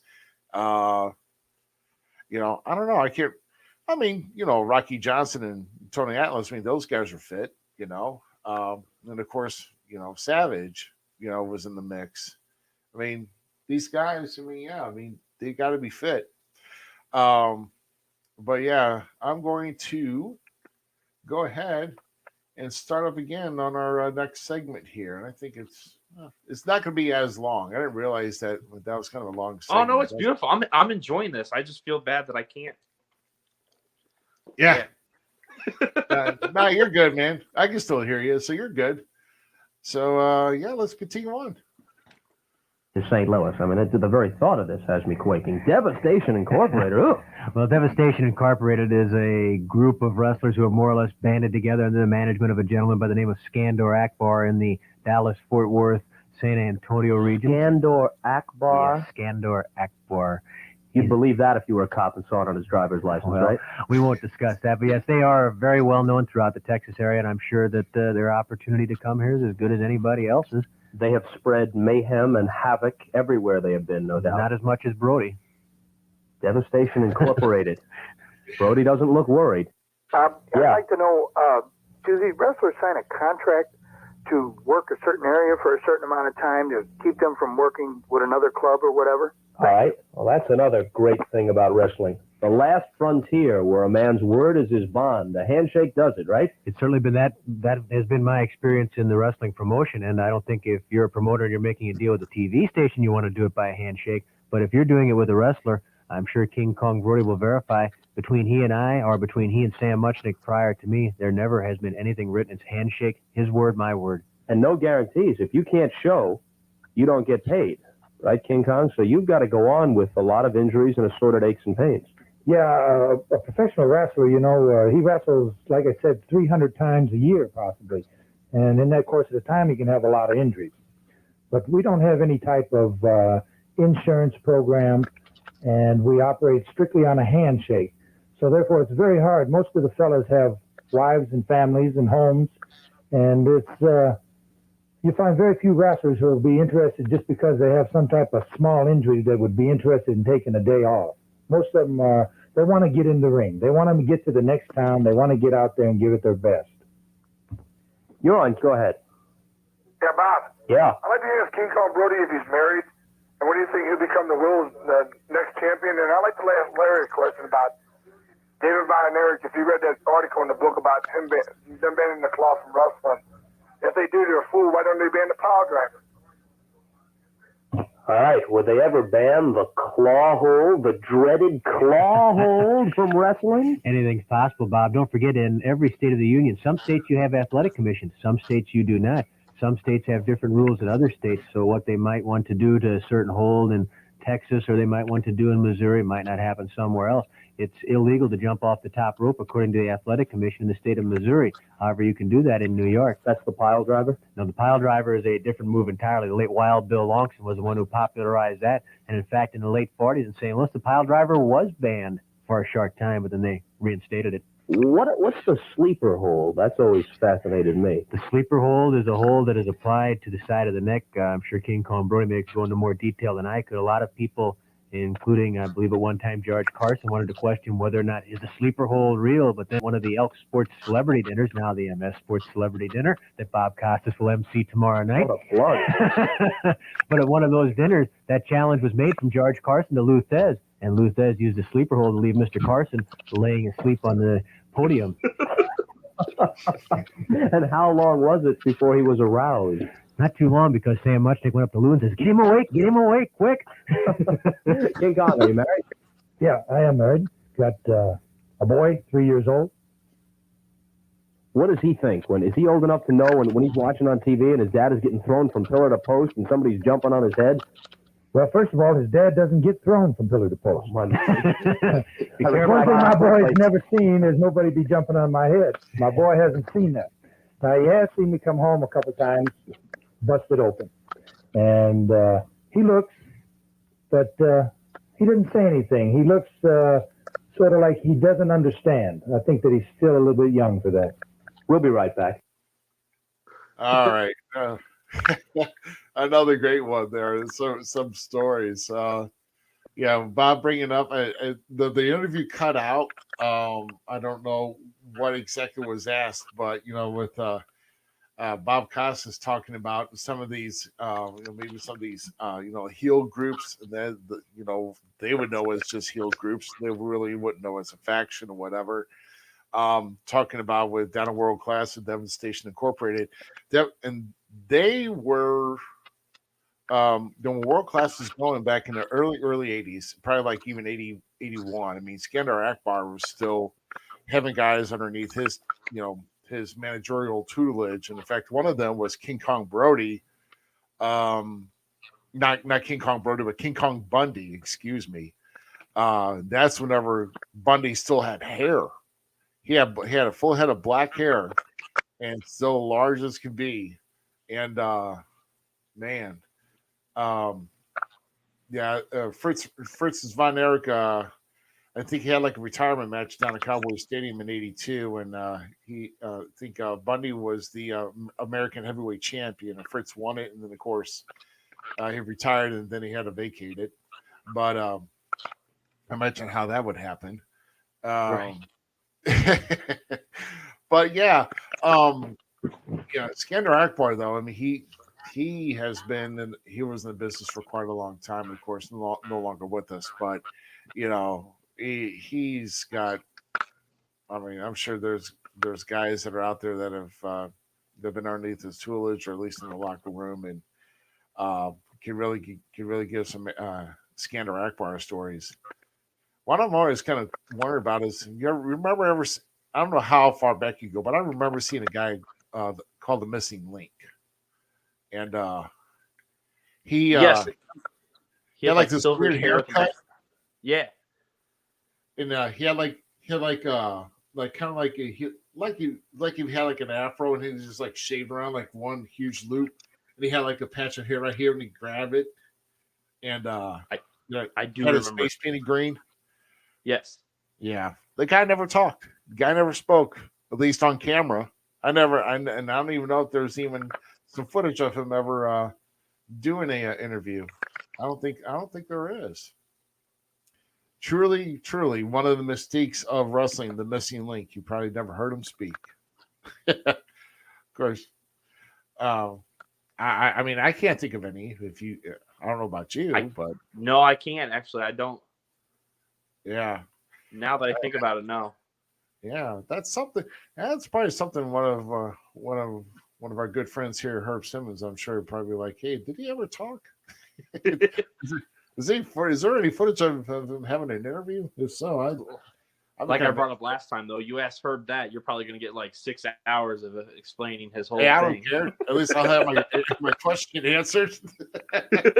Herb, he didn't do anything bad by it, by the way, Herb. It's always good rapport. Always good rapport and good stuff. Oh no, the education that man gives you, like, it's perfect. But yeah, nothing beats a good education, especially when it comes in the world of wrestling. So, then also with the caller calling in, asking about contracts, to prevent from working other territories. Now, if I understood, I really didn't know how it worked back then in the NWA, or much less when it was coming up in the 80s, obviously.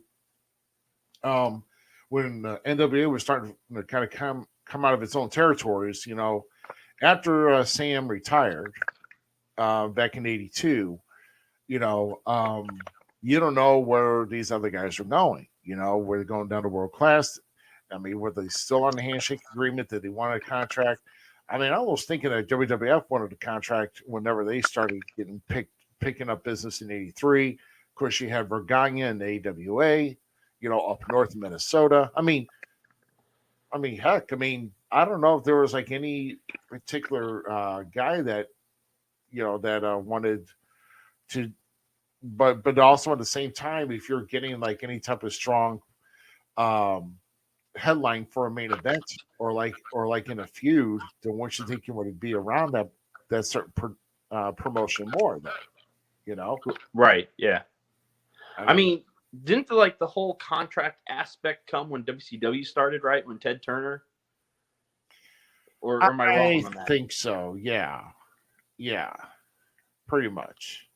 Because I remember listening to like back in the day about that, where like Austin and them talked about how contracts really weren't a thing until Ted brought in the money, started offering these guys bigger paydays to come work for him as a singular entity. Yeah. Yeah, exactly. Ted, billionaire Ted got his mitts on the wrestling business and was changing it. And big money contracts don't go anywhere else, don't work anywhere else. If you're going to make appearances, let's have a set amount for that. Change the business a lot. But yeah, imagine how these guys were making their agreements back then. I find it very interesting and respectable as a young cat myself that believes in the handshake rule, and the man's word is a man's word. I commend that style of life, and like I kind of wish it still existed. Oh yeah, yeah. Especially. Well, you're never going to get that in the major way that the major corporations or the major companies these days, especially with the big W and with the big AE with the W, that will never exist. Correct. Yeah. I mean, yeah. I'm just talking about yeah. I'm talking about like as a whole, like just as a genuine thing. Like if this wrestling world back in the 80s like that, in the 70s and the 60s had that handshake agreement, like I'm going to work here for 7 days or something. Like if we had that same mentality still, think how much this world would be better, period. Oh yeah. Right. Yeah. You do got a point. But yeah, but it was good to see Brody, like a world class, of course he was even down in the Garden. We'll even hear some stories of him down in the Garden here in a bit, for WWF.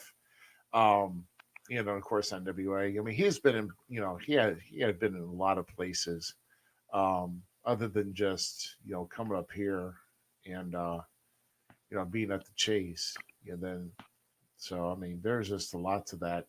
Now, let's talk about back then, banning moves, regulations. My God. I remember seeing this and watching wrestling on how a match got thrown out because somebody was caught jumping off the top rope and onto the opponent and they got disqualified. That actually happened. That has actually happened several times. And whether it was a legitimate rule in the state of Missouri Board of Athletics for professional wrestling, I don't know. But I know that Missouri did have an athletic commission for wrestling back then, and even still does today. So I'm kind of interested with that, how that goes. I mean, I kind of like the idea of having that. I remember maybe it was like early 80s when I was watching, like when I started going back and watching older, and I was watching something from like the late 80s, I think it was, when the rule that you couldn't go over the top rope was still around. Like you couldn't. Yeah. Like if you went over, it was over with, right? Like if you got thrown over, the person lost. Like, and I remember matches being stopped like that. Like if those aspects were still in wrestling today, I think it would make wrestling mean a little bit more. Yeah, that's true. Well, I will tell you though, and he may correct me if I'm wrong, but I remember him saying, and I don't know if it's still true to today's matches, but in SICW, if you if you get thrown over the top rope by your opponent, then your opponent's disqualified and you win the match. Right. So I think, and I know the NWA did that on different territories. If you got thrown over the top, if you got caught throwing your opponent over the top rope, you were disqualified. If there are certain moves like the pile driver, but Bill Longston, who basically created the pile driver, and then like I said, the claw hold, and then there was actually, there was different promotions that banned moves. And if you're caught doing them, then you got disqualified. Even with World Class, with Terry Gordy, and then later with Brian Diaz, I think with the Oriental Spike, that was also a move that was banned. So, but Terry Gordy was the originator. Well, at least in World Class, he used the Oriental Spike quite a bit. So, but yeah, throwing something like that. But like you said, wrestling these days don't really circle around the rules as much, and they kind of should. I mean, like in WWE, they kind of like hint at it now, and like they'll like set them up for a pile driver and like fake it. But no, like I want to see them like start bringing back some of that aspect. Like that would be really, really awesome in my opinion. Yeah, I think so too. But they'll the referee's going to be there to make a count, and then they'll stop right before the next number for the disqualify, and then they start telling them, okay, get down or get in the ring or whatever the case may be. It's like, very rare do you see any type of count out victory. Very rarely. And or at least in WWE anyway. I really think something like that. I mean, stop with everything with people should really, I mean, other wrestlers should either to work and strategize and how they should wrestle. I mean, if I get somebody outside the ring, and if it's late to come in and I catch them in, I slam them against the post, and then I do a big move on the outside, and they're down for the count, and the referee's still counting. Of course, I'm going to roll in, and see if they count to 10 so I can get a victory. I mean, I think WWE, like in the last year or so, has been doing a lot more of that. Possibly, but I know I didn't see it a lot beforehand. A lot of people are just wanting to go for the pinfalls. They're wanting to go for the threes. Right. Of course, also DQs. That's still a major part in it. But I'm trying to think, man. I'm not mistaken. There's wrestlers that are doing it more often now, doing like the trying to beat them on the outside and the quick roll, like trying to give that little edge there. But yeah, I mean, I would love to see more of that aspect. Like when Big E back in NXT. So when Big E first became NXT champion stuff and was in NXT, he was doing the 5 count. Oh, right, yeah. Like that was so cool to bring back that old 5 count pin and stuff. Like we need more of that kind of stuff. They need to start like pulling some of that little old school, is still cool thing aspect back into wrestling and get it engraved back in there. Cause man, there's a lot missing from that old school style. Oh yeah, exactly. There's a lot of old school stuff missing. But yeah, finishes these days. I mean, of course, the top finish, the least way to gain a victory. I would say number 1 is pinfall, 2 is submission, 3 is DQ, and then 4 is count out. Right. And then you've got the infamous, some, in WWE, you'll watch a match and somebody will just interfere, and then the ref doesn't know what to do. They just throw it out because they have no idea how to call it. They'll just walk back. and like this, bringing up the old school stuff, like we're talking right now, I think that's why a bunch of the fans weren't mad about Brian Danielson versus Kenny Omega going to a draw. Because the dynamics was there. Those guys gave us a great match. It was an awesome, just awesome front to back storytelling, and them fighting past the draw. That added to that storyline that's going to be drawn out over the time. I think that's just me personally. Exactly. feuds and storylines are really a biggest part of the old school that's really missing. I mean, you'll probably, like some, you'll get some workers together or wrestlers together, maybe for about a month, and then work up to a pay per view. You have your match, and then it's squashed, and then we'll try something else, and then a couple months down later, you'll do the same thing that you did like 3 months ago, and it's like, why don't you just stretch it out? I mean, make something interesting. I think that's really their kind of, to me, I think that's WWE's challenge, to make something interesting. Preach. But that aspect of the rope snapping with Finn Balor, like, the reason people didn't like that is because it's just for one, it's Finn Balor, and the guy weighs as much as my wet clothes in the washing machine weighs. And for two, like, what's going to be the payoff? Like, there was no payoff. There was no explanation. There was no reason. Like, you did nothing. Yeah, a guy that weighs 190 pounds is going to make a top turnbuckle buckle. I'm sorry, it's a mechanical thing that they did just the same way that Brock Lesnar and Big Show first did, and Mark Henry and Big Show did when they had totally blown out the ring. Okay, there's a way to fix something like that. It was fixed. Everybody knows it. I mean, still this day, I don't care what it says. The Brock Lesnar Big Show blowing out the rings thing, that was like, yes, they ruined it for me by telling me, like, I read about it being rigged. Like, that sucked. But, like, if they would have just kept that mystique of that, like, that was such a beautiful moment. Like, right, I know. But the OMG moment, like, fans never saw it coming. Like, oh my God, the whole thing was like, God, is this going to happen? Then it happens, and you see this big bump going up. They both bounce up, and then all of a sudden, and then you got a bigger response, and then it gets used again, and then used again, and then used again. It's like, and so WWE is. I mean, there's so many. Gosh, there's so many. I don't know how many gadgets they have in their ring, but literally you've got like cover boards and LED boards, and my gosh, the posts are like, they look like freaking like mail tubes sending messages throughout different parts of a company building. Which it's, I guess they kind of have to have those. I don't know. I mean, AEW, I don't know. I mean, they do that virtual reality. The AEW does it too, along with WWE, doing the virtual reality of being actually there.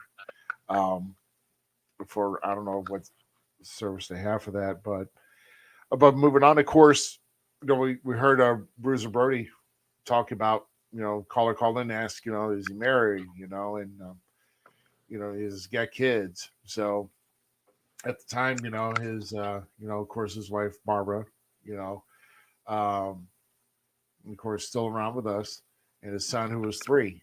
So, like, what do you tell a kid who sees you all boot up?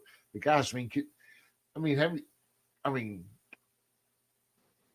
story with Brody is this, because I heard a lot about him. I watched him on TV a lot, and then and the thing that just really, it kind of sucked though, because I was in a baseball league at the time, and I went in because I wanted to see the baseball, because there's actually like a baseball card training shop that was close by my house, not knowing that on the same day Brody was in town to work a show that was not too far from where the card shop was.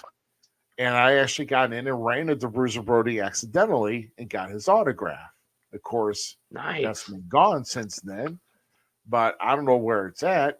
But gosh, because I was sitting here, I'm thinking like, gosh, this guy's like me, and I seen him fight, I seen him bleed, because I watched him a world class, and here he is, like right in front of me, and I'm seeing all the ripples, I'm seeing all the scars.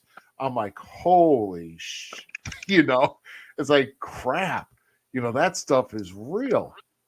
And so the same night, or that day, I had to go later on that in the afternoon to continue on in the baseball tournament. And that night was where he was actually wrestling at a middle school nearby.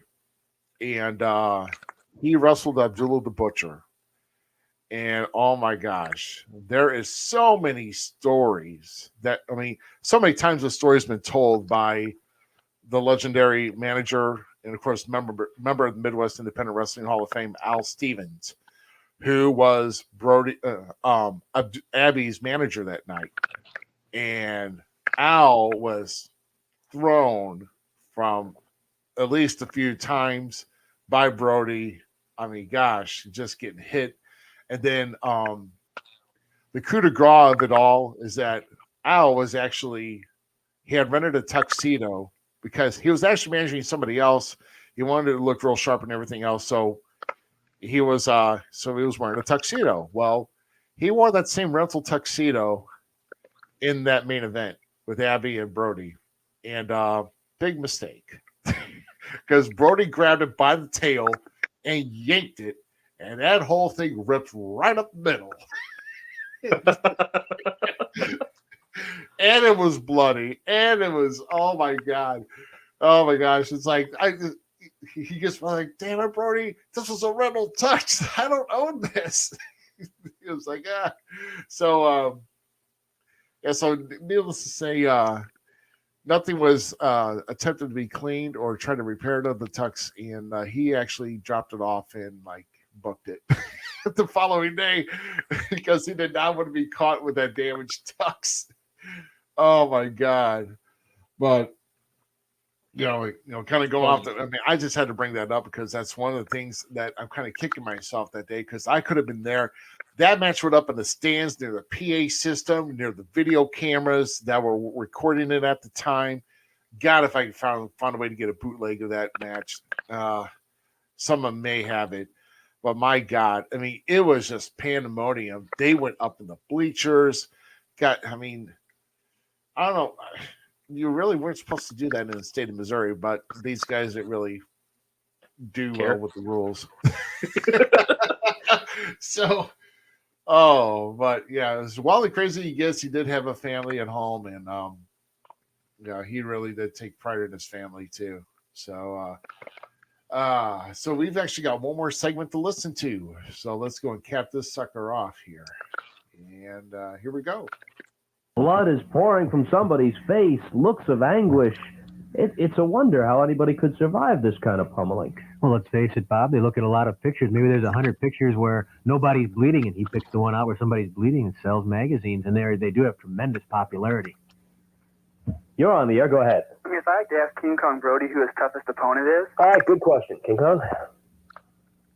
I'd say the toughest guy I ever faced in the ring would be Bruno Sammartino. I wrestled Bruno back in 1975 and 1976 in Madison Square Garden, the Boston Gardens, and the Philadelphia Spectrum, all over in the East.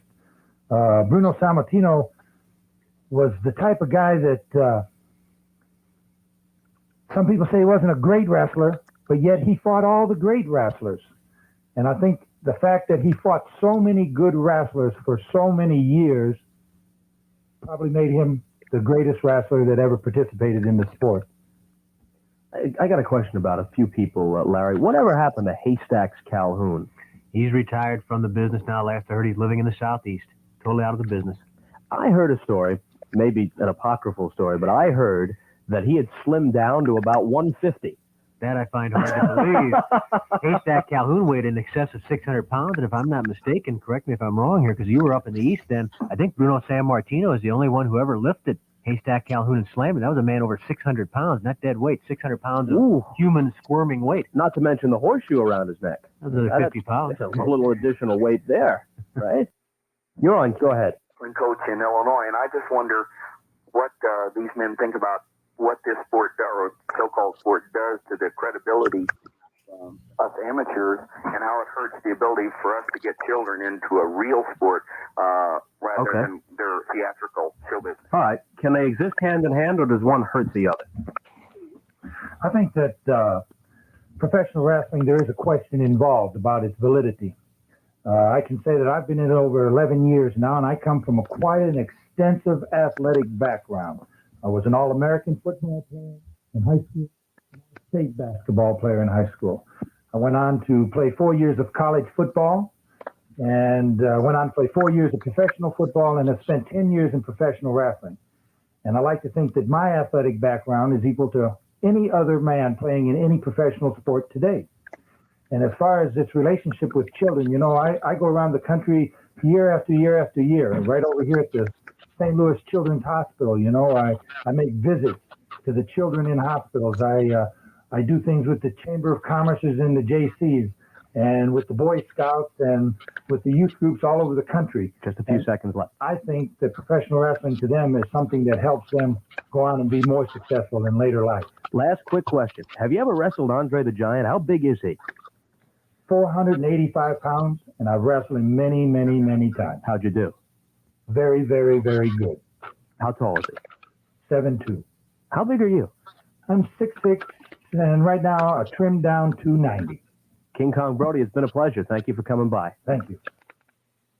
All right. So, last part of that, toughest opponent. Would you have ever thought that Brody's toughest opponent is Bruno Sammartino? See, that's after the story you said about Abdul the Butcher. Like, no, I can't. Like, right? But think about it. Bruno was a guy. He was the Worldwide Wrestling Federation's longest reigning champion from 63 to 71. Now, of course, Bruno won. If I'm correct, Buddy Rogers was the first WWF champion. Then Bruno took it off of him not that far long after that. So he's the longest champion. Yeah. Yes. And of course, he lost in 71 to the Russian Bear, Ivan Koloff. So correct. Bruno was, as far as I know, he was a guy who had a regimen where he ran 8 miles a day. He kept a very strong, because he worked on his cardio like that. Of course, did with weights. My God, the guy was. If he kept himself at with the weights, and then of course keeping his cardio up, the guy is going to be tough as nails. The guy was a stack house. When he was in the ring, and I believe it. Sammartino. Gosh. If there's truth to the matter of him body slamming Haystacks Calhoun, my God. Can you imagine his back after that? That's a big boy. Oh, my God. And to think Hogan actually blew out his back when he scoop slammed Andre. So, yeah. Bruno did it with Haystack. Holy cow. Oh my God! Yeah, those guys. Some of these guys are in wrestling, though. that are kind of big like that. I don't know if you've ever seen, and I don't have a picture of them right offhand, but the tag team called them the McGuire brothers, and they were in. You probably need to look them up if you can. But these I know what you're talking about, but I'm not 100% sure. These are tall country dudes in bib overalls. If just as large, if not as larger than Haystacks was. Each of them. And those guys easily were a combined weight of 1,100 pounds. And yes, that's exactly who I thought they were. You're talking about. Yeah, those are some big boys. Those are boys you cannot get out of the ring and try to chase them and run from, and they will not chase after you. They'll just get back in. But those guys are huge. And Sammartino slamming Haystacks Calhoun, my God, that is incredible. But yeah, I would have thought that. I would have thought Brody, though. he had some. Yeah, you can't see it. There we go. There you go. Oh my God, that's him sitting on somebody. I don't know who they're sitting on. Yeah. In fact, show that again. I'm going to swatch it over to you here. Show that again if you can. Oh, yeah. I mean, come on. Those are both of them. Yeah. Big dudes. Like, how the hell do you wipe? I think those are guys. Those are guys that are reasons that they made a bidet, man. My God. I couldn't imagine living like that. Whew. They're billed at that's just 666 kilograms.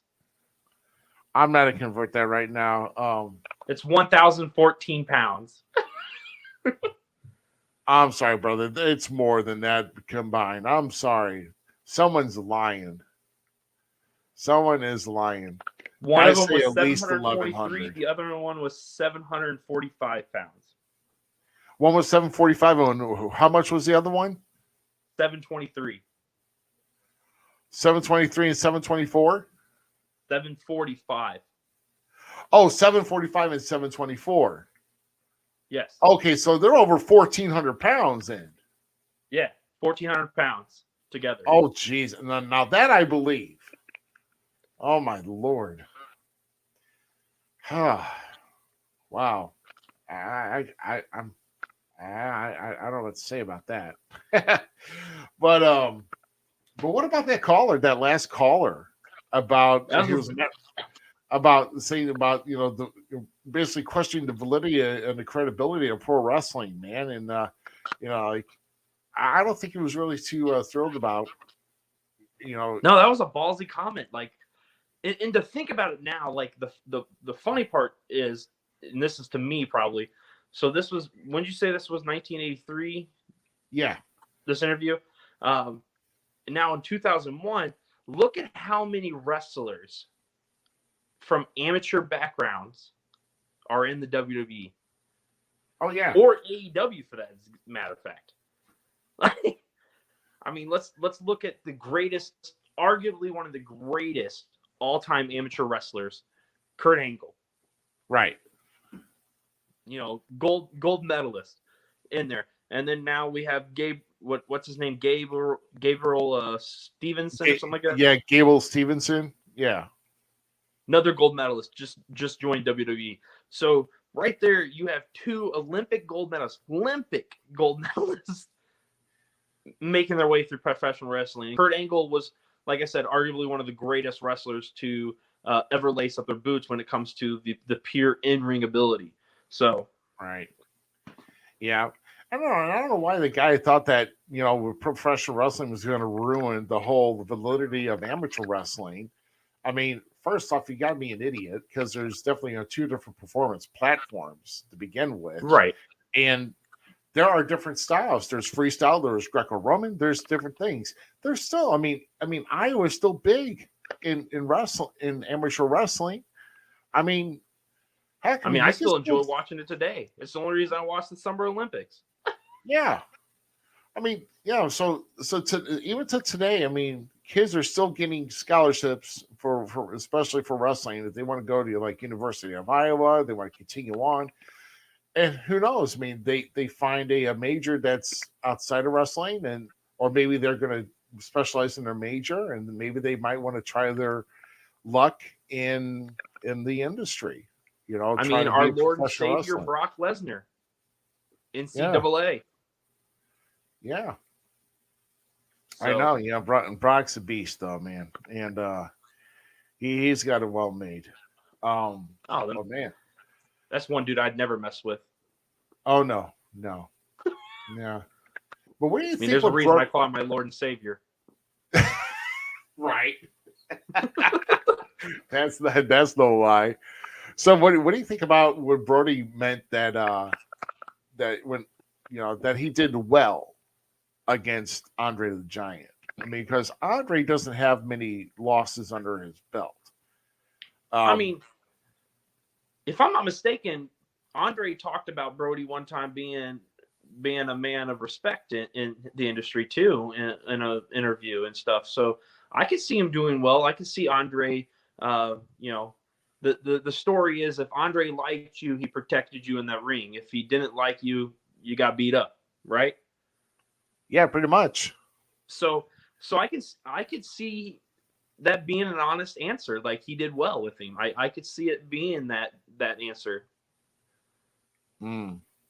Yeah. Yeah, I mean, what is defined as well? Did he win? Did he lose? We don't know. That's only for that man to know and us to never find out, obviously. Right, exactly. Yeah. I don't know. Unless we want to dive into wrestling almanacs, if they still have those around, But oh my goodness. I wonder if they have a match of those two going at it, because I kind of want to see that. Like, oh yeah. I mean, I guess there's only one way to find out. Do a Google search and see if there's any footage. Dig. Yep. You got to dig. I mean, that's what you got to do here. But wow, what a once again, I want to thank with Pat Matysik and of course with Herb Simmons getting us that footage of that video or that audio. I mean, just incredible. I mean, yeah, this was fun. I enjoyed this thoroughly. Yeah, this is some awesome stuff, and of course, also mention that in a special mention to Barbara Goodish. Brody's Brody's widow, and hopefully now there's going to be a tournament that's going to be down in Texas, the Bruiser Brody Memorial Cup, that's actually going to be in a town in Texas next month, and I want to get more information on that, and maybe we can have her right before she heads down, or maybe have her come back, maybe have her on the show after she's had the show, which would be somewhere. It's going to be somewhere in November, but I would definitely like to see about having them. At least having her on the show. Here's what I also want to throw up here.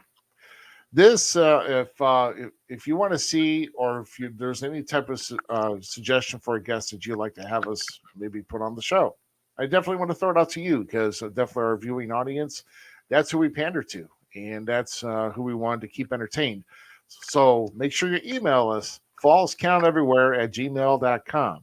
That's where you're going to, just put in the subject line, suggest a guest, or however you want to, either send it to me or Z-Miz, or even if you want to send GQ kind of a, don't send them a nasty message, but don't send anything nasty to us, please. We're just looking to see what type of guest you'd like to have us on the show.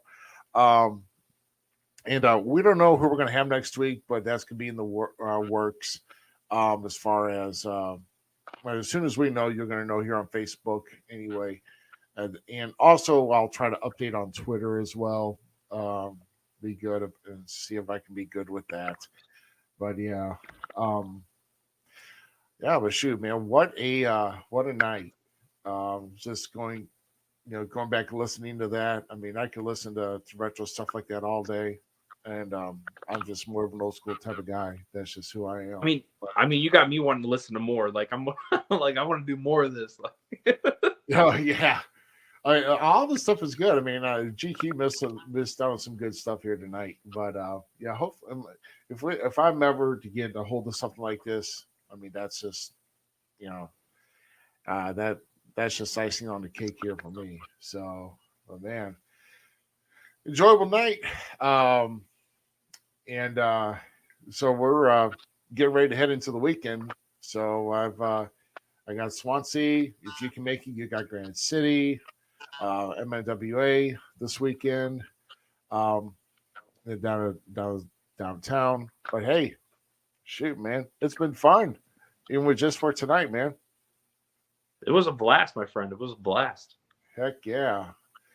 So before we get out here, do you have any parting or like where fans can reach you? Because I know, like I said, this is what I wanted to bring up here, because you started, the We Talk Wrestling group, and if anybody could find, definitely find We Talk Wrestling on Facebook. These guys have got some good stuff. I mean, some very informative stuff. If you're kind of I hate using the word or the phrase dirt cheap, but I don't know. It's kind of more of informative, like we don't try to be dirt cheap. I'm not trying to blast information, because I know dick about what's going on back behind the scenes and stuff. But I bring you information that other people put out there, and I want to see what everybody's points and views are. We have good banter back and forth about like who our favorite wrestlers are, why they're our favorite wrestlers. You'll hear why I don't like Jeff Hardy or the Young Bucks. That kind of stuff. It's fun. It's not meant to be hurtful to how you are or how you want to be a wrestling fan. It was just meant to be I don't like saying the thing, but like kind of a safe space for wrestling fans to get together of all ages, groups, genders, etc. Like it's not meant to be where we poop on each other, and we have a good time. We really do. We have a blast. We make fun of each other. Like me and one of the guys, I'll give a big shout out to one of my favorite people on We Talk Wrestling. His name is Michael Vaughn. For the longest time, him and I used to go back and forth about Roman Reigns being a turd and not his love for Roman Reigns. So that's the kind of stuff it is. It's just guys and girls getting together and making fun of wrestling and having fun with wrestling. And it's become something, and I love it. Yeah. It's good stuff. We also have a Snapchat group. Ah. But you have to find me. And I don't even know what my Snapchat name is right now, but you'd have to find me. And then I add you to the We Talk Wrestling Snapchat group. And then it's just basically a bunch of us toy hunters that like to go out and find wrestling toys and stuff. And we're snapping each other that, or if we're at wrestling events and stuff, and that kind of stuff. So it's just, I also started a TikTok where I talk about wrestling and stuff now too. So a little bit of everything. Oh, shoot. Yeah, but yeah, so I mean, just a lot of fun stuff, but it all starts with Facebook, of course. So We Talk Wrestling on TikTok. My gosh, man, no, I don't know. I can't really get into TikTok myself. I don't know what it is, but I know I've seen a few funny videos for that, and that's probably about. If you go to my Facebook, you can see one of my TikTok videos I just posted today, and it's just me having fun being. Okay, so everybody says you have to have the wrestler gimmick and then the person, right? And they need to be separate people. I'm kind of like Ric Flair. Zach and Z-Miz, they kind of meet and they're one person. So I've always wanted to be a character. I've always wanted to make people laugh, have fun. Two of my biggest dreams were to be a cartoon character and to be a wrestling character. And so I'm fulfilling those things by me and my social media, just having fun and making fun of things and being the wrestling fan I am and going to wrestling events and talking beside my guy Guido and just trying to have a good time. There you go. And hopefully you'll get a chance to do that this weekend for IEW. And of course, I will be in Swansea for SICW. You better win. Huh? I said you better win. I don't know what your match I is, hope but so you better too. win it. Yeah, I don't know. I don't know what I'm going to be in, but yeah, if not, I'm just going to. If I lose, I'll still beat somebody up. I won't beat up a fan, but I'll. I mean, you can do that too, but like that's on you and her. If I want to be invited back, I better not do that. So, oh shoot. Well, we thank you for everybody that's been that's listening here tonight. Watch this. Well, pretty much had to listen, but hopefully we gave you some good stuff, entertaining stuff. And this has been episode number 53 with our first ever retro flashback with Legends of this time featuring Wrestling at the Chase. Who knows? There might be some other more Wrestling at the Chase legends we might even get a hold of. Some other audio or anything else like that. I definitely want to dig into that because I'm open to it. This was fun. Yeah, there's some good stuff here too. But we also got, I'm sure we will have some other interesting guests to kind of reflect on their career. But we don't know where we want to go next. So, but stay tuned in to the Facebook page and also make sure you follow at FCE Podcast on Twitter. So, for Z-Miz and myself, Rough Cut Rick Ruby, we thank you very much for joining us tonight, and we will see you next week. Thanks again for everybody tuning in to tonight's episode of the Falls Count Everywhere podcast. Don't forget our friends at the following: the Searcher and Hide podcast and Outside the Ring STL. The Falls Count Everywhere podcast is an LTX Enterprises production.